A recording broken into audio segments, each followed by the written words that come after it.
Good morning and welcome to Light Reflections from First Friends.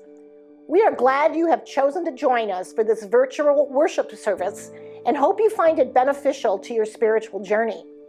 We consider this an abbreviated version of our in-person meeting for worship for those wishing to join us from a distance.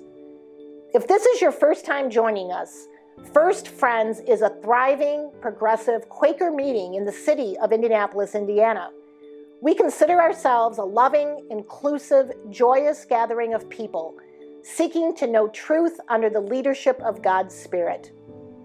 All are welcome, no matter race, age, cultural background, sexual orientation and identity, marital status, physical and mental ability, family structure, or economic circumstance.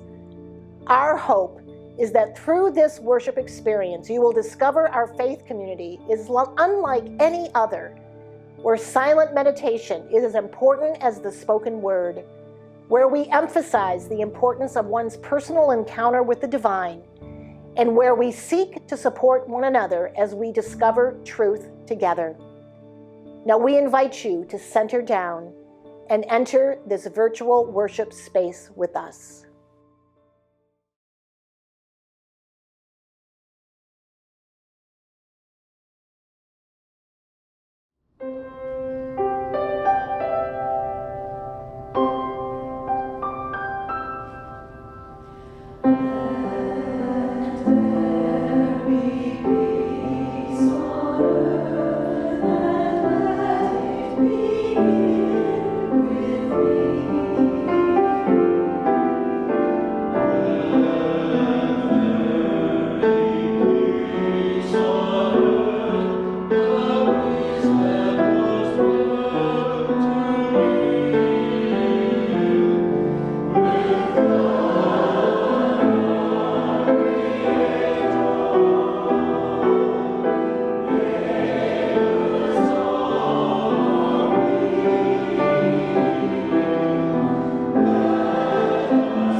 Good morning, friends, and welcome to Light Reflections. This morning we look at the next of the Beatitudes from Matthew 5:9 from the New Revised Standard Version.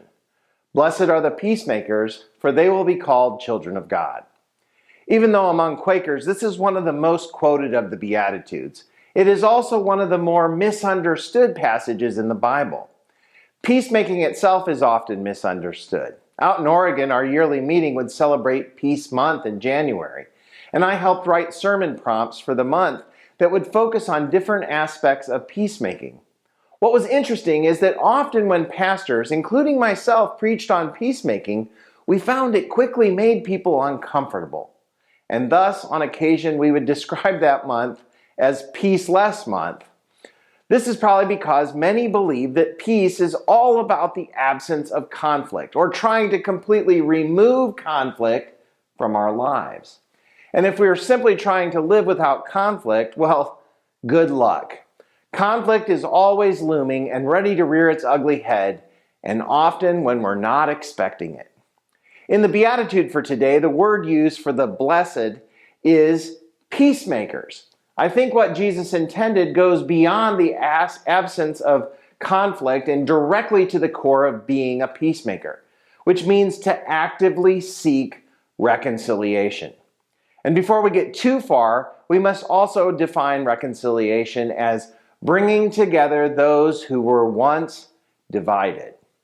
Wow, if there has ever been a call being heralded to the church today, it is to be peacemakers who reconcile those who were once divided, especially in the polarized nation in which we live. Sadly, this is also exactly how one quickly moves from peacemaking to being peaceless. Bringing together those who were once divided in our current condition seems almost a dreadful task. And if we're honest, this is the last thing most of us want to attempt. It would be much easier to simply surround ourselves with people who agree with us, have the same goals, and ultimately lack conflict for our lives. But that is not the work of peacemaking. You might say that has more to do with peacekeeping, which this often gets confused with. Maybe you're saying, if that's what it takes to be a child of God, well, maybe that's not what I really want. See how quickly the tension rises? Here is where I go from preaching to meddling, as they say in the South. And all I have to do is ask you a simple query. Who is the person you are most in conflict with currently? What would it take to reconcile that relationship? I bet all kinds of emotions and feels just course through your being. Maybe you felt anger, or frustration, or shame, or a lack of being heard. And the list could go on. Can I ask you to hold those thoughts for a moment? I'm sure we'll return to them, but for now, let's take a deeper look at what Jesus was saying in this beatitude. Breaking down the term peacemakers, we find that peace derives from the Hebrew word shalom, conveying well-being and blessing. The word maker implies intentional action, emphasizing the need for active involvement in promoting shalom. Thus, Jesus is asking us to be makers of well-being and blessings. In the biblical context, peacemakers are closely tied to justice and righteousness, which I've been sharing throughout this series. Lasting peace is impossible without these virtues. Peacekeeping devoid of justice and righteousness merely ignores conflict rather than addressing it or resolving it. For you and me, to embrace the role of a peacemaker is not a lighthearted endeavor. It often involves messy, soul-wrenching, and self-sacrificing work. Again, the reason it often seems peaceless. Jesus himself, whom many consider the ultimate peacemaker, endured immense conflict and strife for the sake of reconciliation. Talk to any peacemaking activist and you will quickly realize that it is a high-risk venture where the likelihood of getting hurt is nearly 100%. Also, despite our best efforts, not everyone may respond positively to our attempts at peacemaking, well-being, or blessing. Even the Bible in Romans 12:18 reminds us, if it is possible, as far as it depends on you, live at peace with everyone. If it is possible. I'm so glad Paul included that important line in his letter. If anyone understood the struggle, it was Paul. Well, the Beatitudes, including the call to be peacemakers, challenge you and me to undergo a transformation, a death to self, and the birth of a new spiritually aligned person. That's been the heart of the Beatitudes from day one. As I mentioned last week, this overturns worldly logic, what we call Jesus' upside-down kingdom, emphasizing the value of meekness, humility, and hunger for those attributes of righteousness. For most people, confronting past wounds and seeking peace can be a daunting task. The fear of making peace with a painful past or individuals who have caused harm may seem risky. However, the effort to make peace, well-being, and blessing itself is what brings blessing. The hope you bring to the conversation is the proclamation of hope, forgiveness, and freedom from the chains of past mistakes and trauma. Now, please hear me on this. I need to make a disclaimer at this point. Even though you might bring hope, that does not mean the other person or people involved will understand or agree.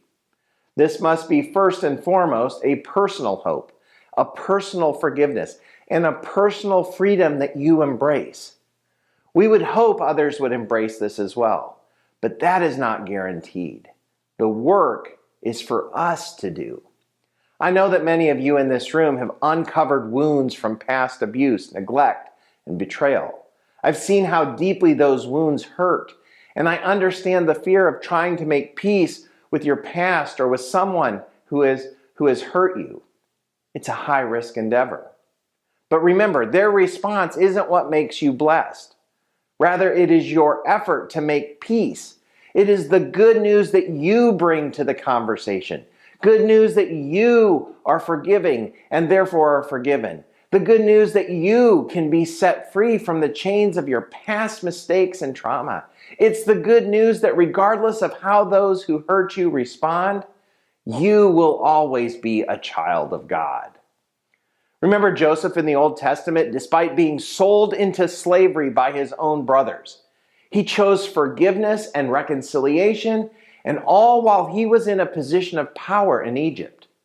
Boy, that story could have turned into revenge or retribution, and definitely no peace.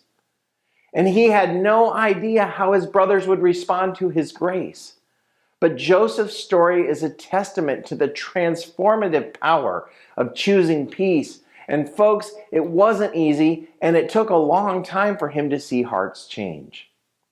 Or even Jesus himself, who despite facing betrayal, false accusations, and even crucifixion, prayed for forgiveness for his persecutors and sought reconciliation as an example for us on how to be a true peacemaker. Folks, now I have to be honest. To just understand the biblical concept of peacemaking is not enough. We often read these stories and quote from them and not let them affect or change us personally. So how do we translate all of this into practical actions for our daily lives? Let's take a moment to explore some tangible steps to becoming peacemakers in our families, in our communities, in our world today. I sense these will be very critical to changing the course of our lives and even our country in the days ahead. Evan Owens of Reboot Recovery has given some thoughts on where we can start. You may want to write these down. Embrace a humble attitude. Peacemaking starts with humility. We must acknowledge our own shortcomings and be willing to extend grace to others. Active listening. Seek to understand others' perspectives by actively listening without judgment. Active listening is a form of empathy. I've emphasized empathy on numerous occasions because it's a powerful tool in fostering understanding and reconciliation. Choose forgiveness. Let go of resentment and choose forgiveness, even when it seems difficult. Forgiveness is a key component of peacemaking. Promote justice. Work towards creating an environment of justice and fairness for all people. That means addressing underlying issues that contribute to the lasting peace. Encourage dialogue. Create spaces for open and honest dialogue. Communication is essential for resolving conflicts and building bridges. And if there is one thing that is lacking in our world today, it's good communication. Be a catalyst for change. Take initial steps to address systemic issues contributing to conflict. Advocate for positive change in your community. What I think is beautiful is that there are several of you in this room who are stepping up and becoming catalysts for change here in Indy. I see your work on social media. I hear your names mentioned in our community. You know who you are, and you are being a catalyst for change. Thank you. And lastly, lead by example. Demonstrate the principles of peacemaking in your own daily life. Your actions can inspire others to follow suit.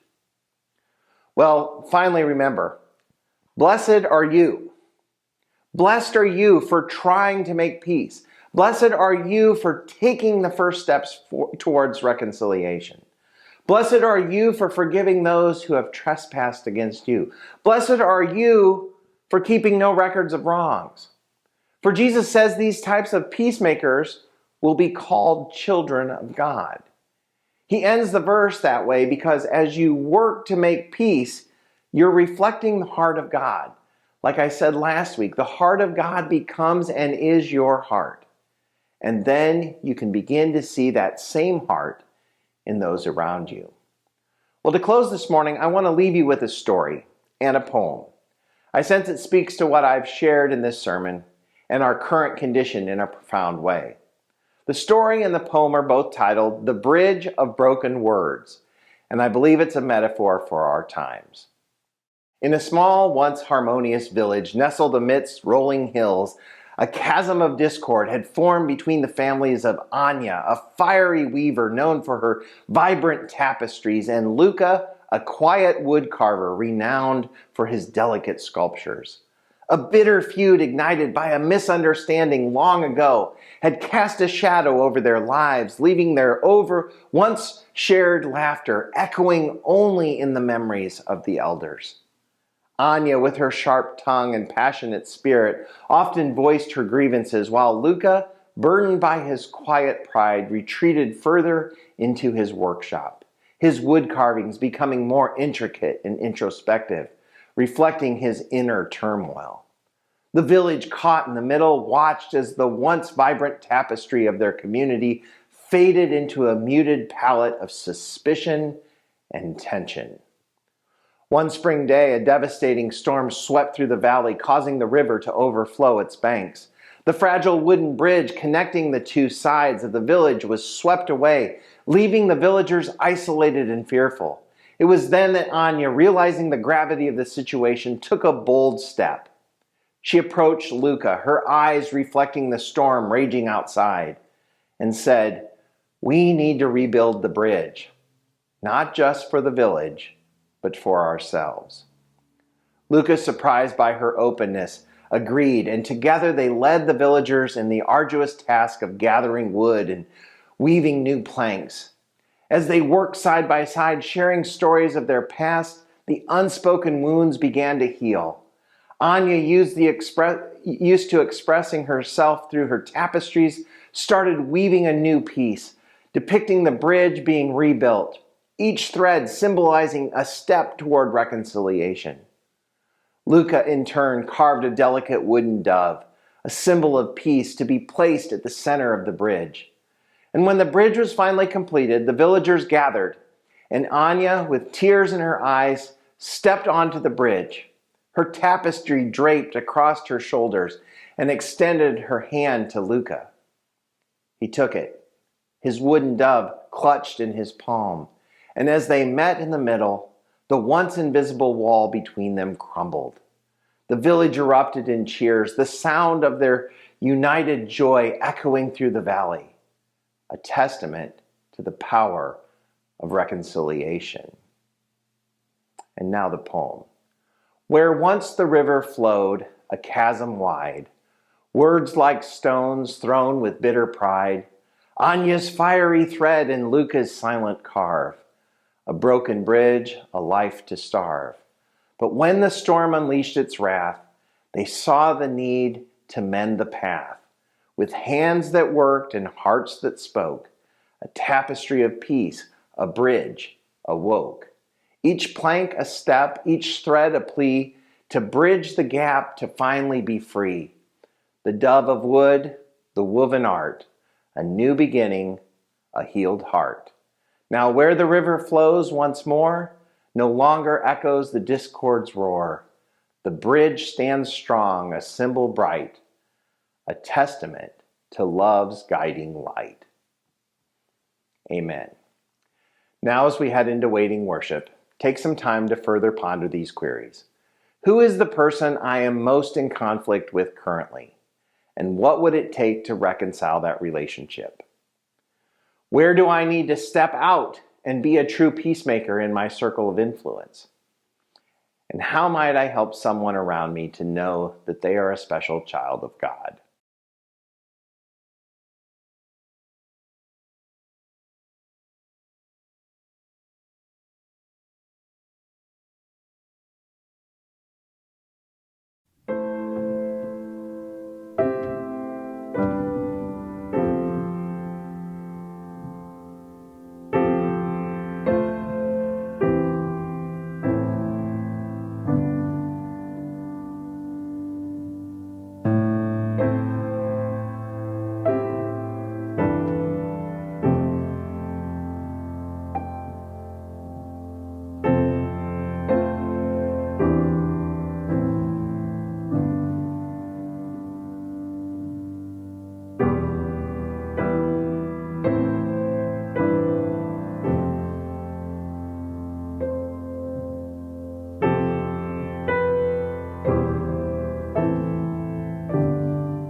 Building bridges between our divisions, I reach out to you, will you reach out to me?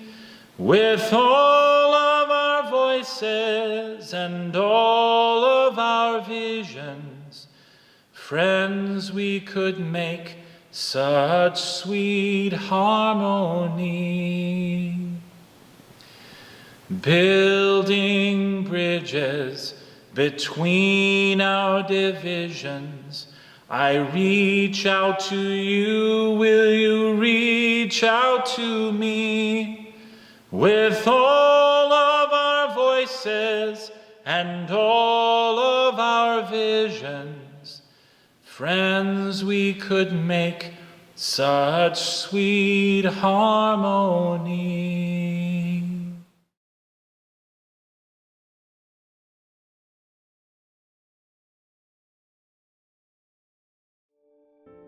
We close this time of worship with a Quaker prayer. God, open our eyes and unstop our ears, that we may see your light and may hear your heartbeat, reflecting and resounding within our chests, in those of all our neighbors, near and far, in all creatures and plants, and in the ground we walk upon. When we finally are able to yield to the leading of your rhythm and flow, may we come to walk cheerfully over the world, answering that of you in all. Amen. Have a great week, friends.